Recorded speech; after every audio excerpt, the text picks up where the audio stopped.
The Ocean of Theosophy by William Quan Judge. Published in 1893. Chapter 2. General Principles. The teachings of Theosophy deal for the present chiefly with our Earth, although its purview extends to all the worlds, since no part of the manifested universe is outside the single body of laws which operate upon us. Our globe, being one of the solar system, is certainly connected with Venus, Jupiter, and other planets. But as the great human family has to remain with its material vehicle, the Earth, until all the units of the race which are ready are perfected, the evolution of that family is of greater importance to the members of it. Some particulars respecting the other planets may be given later on. First let us take a general view of the laws governing all. The universe evolves from the unknown, into which no man or mind, however high, can inquire, on 7 planes or in 7 ways or methods in all worlds, and this sevenfold differentiation causes all the worlds of the universe and the beings thereon to have a septenary constitution. As was taught of old, the little worlds and the great are copies of the whole, and the minutest insect as well as the most highly developed being are replicas in little or in great of the vast inclusive original. Hence sprang the saying, as above so below, which the Hermetic philosophers used. The divisions of the sevenfold universe may be laid down roughly as, the absolute, spirit, mind, matter, will, akasa or ether, and life. In place of the absolute we can use the word space. For space is that which ever is, and in which all manifestation must take place. The term akasa, taken from the Sanskrit, is used in place of ether, because the English language has not yet evolved a word to properly designate the tenuous state of matter which is now sometimes called ether by modern scientists. As to the absolute we can do no more than say it is. None of the great teachers of the school ascribe qualities to the absolute, although all the qualities exist in it. Our knowledge begins with differentiation, and all manifested objects, beings, or powers are only differentiations of the great unknown. The most that can be said is that the absolute periodically differentiates itself, and periodically withdraws there differentiated into itself. The first differentiation, speaking metaphysically as to time, is spirit, with which appears matter and mind. Akasu is produced from matter and spirit. Will is the force of spirit in action, and life is a resultant of the action of akasa, moved by spirit, upon matter. But the matter here spoken of is not that which is vulgarly known as such. It is the real matter which is always invisible, and has sometimes been called primordial matter. In the Brahmanical system it is denominated Malay Prakriti.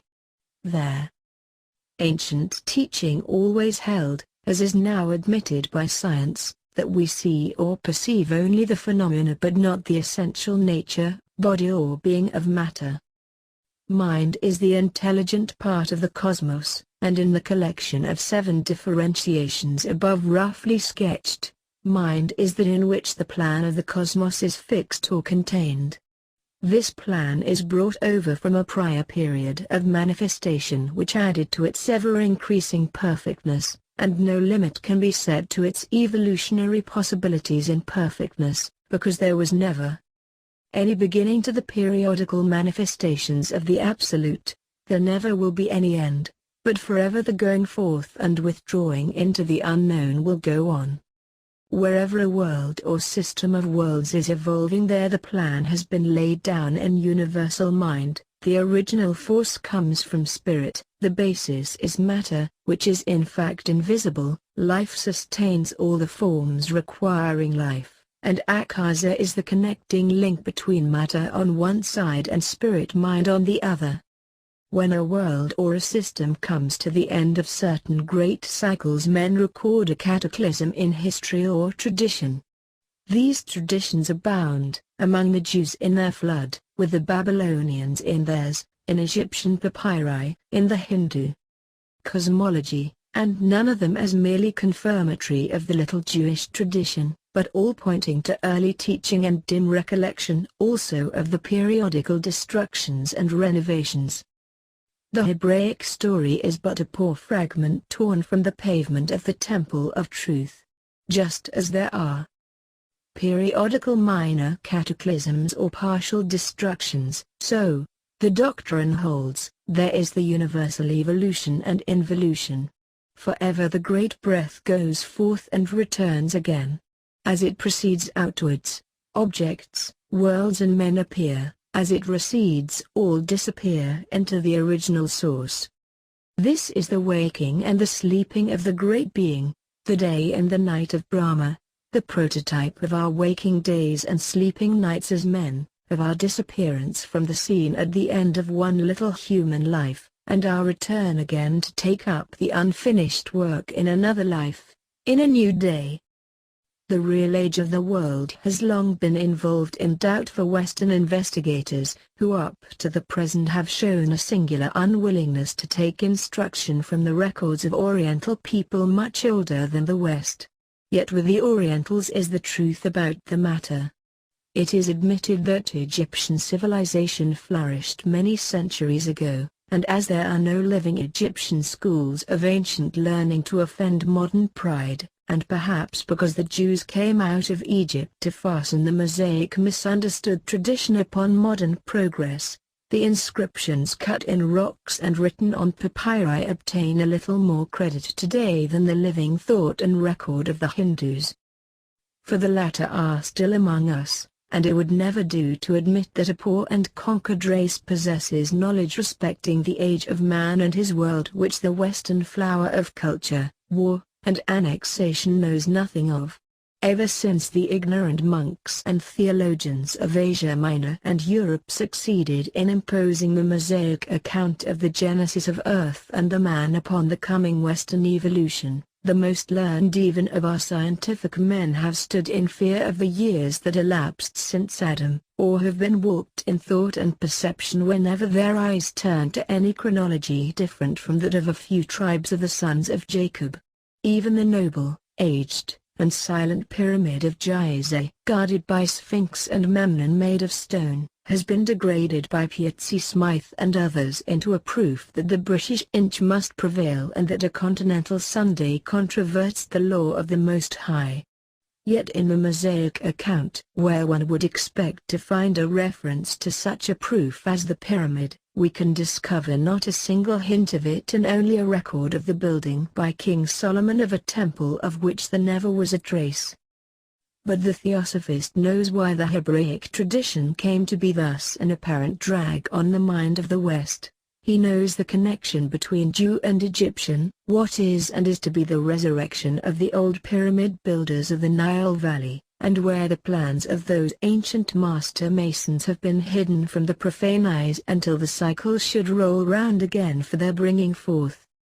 The Jews preserved merely a part of the learning of Egypt hidden under the letter of the books of Moses, and it is there still to this day in what they call the Kabbalistic or hidden meaning of the scriptures. But the Egyptian souls who helped in planning the pyramid of Gizeh, who took part in the Egyptian government, theology, science, and civilization, departed from their old race. That race died out and the former Egyptians took up their work in the oncoming races of the West, especially in those which are now repeopling the American continents. When Egypt and India were younger there was a constant intercourse between them. They both, in the opinion of the Theosophist, thought alike, but fate ruled that to the two the Hindus only should preserve the old ideas among a living people. I will therefore take from the Brahmanical records of Hindustan their doctrine about the days, nights, years and life of Brahma, who represents the universe and the worlds.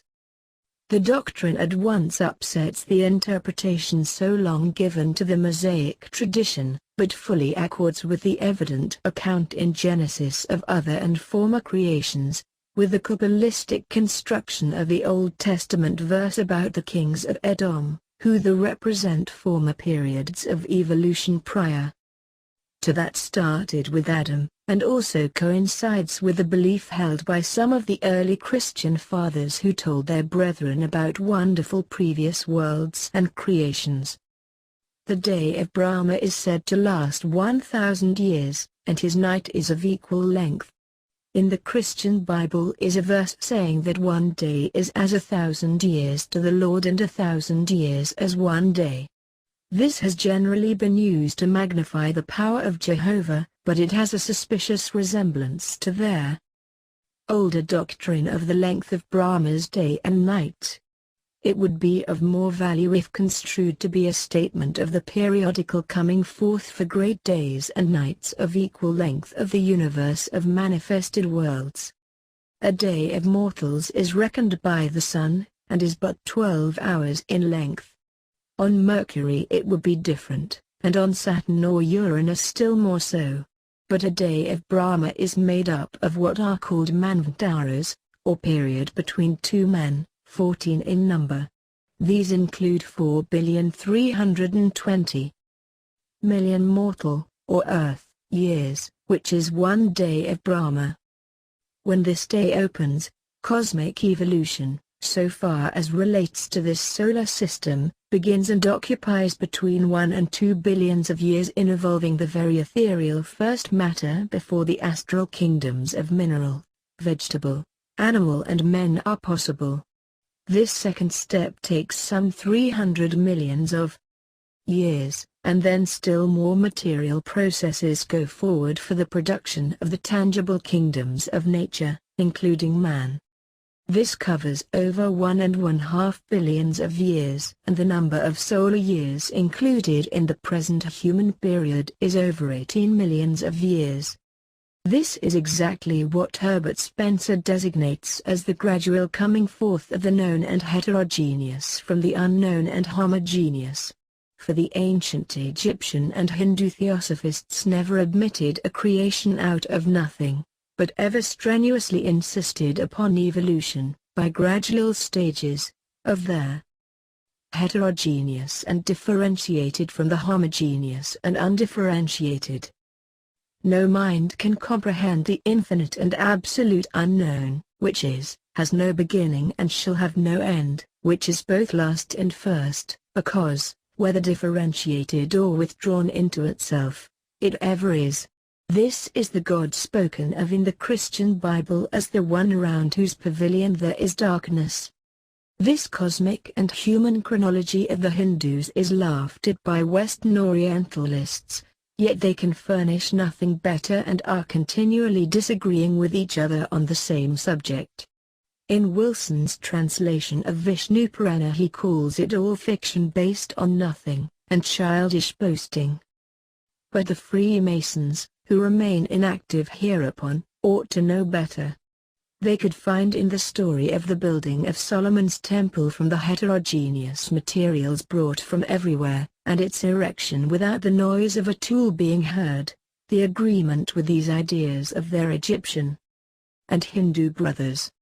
For Solomon's temple means man whose frame is built up, finished and decorated without the least noise. But the materials had to be found, gathered together and fashioned in other and distant places. These are in the periods above spoken of, very distant and very silent. Man could not have his bodily temple to live in until all the matter in and about his world had been found by the Master, who is the inner man. When found, the plans for working it required to be detailed. They then had to be carried out in different detail until all the parts should be perfectly ready and fit for placing in the final structure. So in the vast stretch of time which began after the first almost intangible matter had been gathered and kneaded, the material and vegetable kingdoms had sole possession here with the Master, man, who was hidden from sight within carrying forward the plans for the foundations of the human temple. All of this requires many, many ages, since we know that nature never leaps. And when the rough work was completed, when the human temple was erected, many more ages would be required for all the servants, the priests, and the counselors to learn their parts properly so that man, the Master, might be able to use the temple for its best and highest purposes. The ancient doctrine is far nobler than the Christian religious one or that of the purely scientific school. The religious gives a theory which conflicts with reason and fact, while science can give for the facts which it observes no reason which is in any way noble or elevating. Theosophy alone, inclusive of all systems and every experience, gives the key, the plan, the doctrine, the truth. The real age of the world is asserted by Theosophy to be almost incalculable, and that of man as he is now formed is over 18 millions of years. What has become at last man is of vastly greater age, for before the present two sexes appeared the human creature was sometimes of one shape and sometimes of another, until the whole plan had been fully worked out into our present form, function, and capacity. This is found to be referred to in the ancient books written for the profane, where man is said to have been at one time globular in shape. This was at a time when the conditions flavored such a form, and of course it was longer ago than 18 millions of years. And when this globular form was the rule, the sexes as we know them had not differentiated, and hence there was but one sex, or if you like, no sex at all. During all these ages before our man came into being, evolution was carrying on the work of perfecting various powers which are now our possession.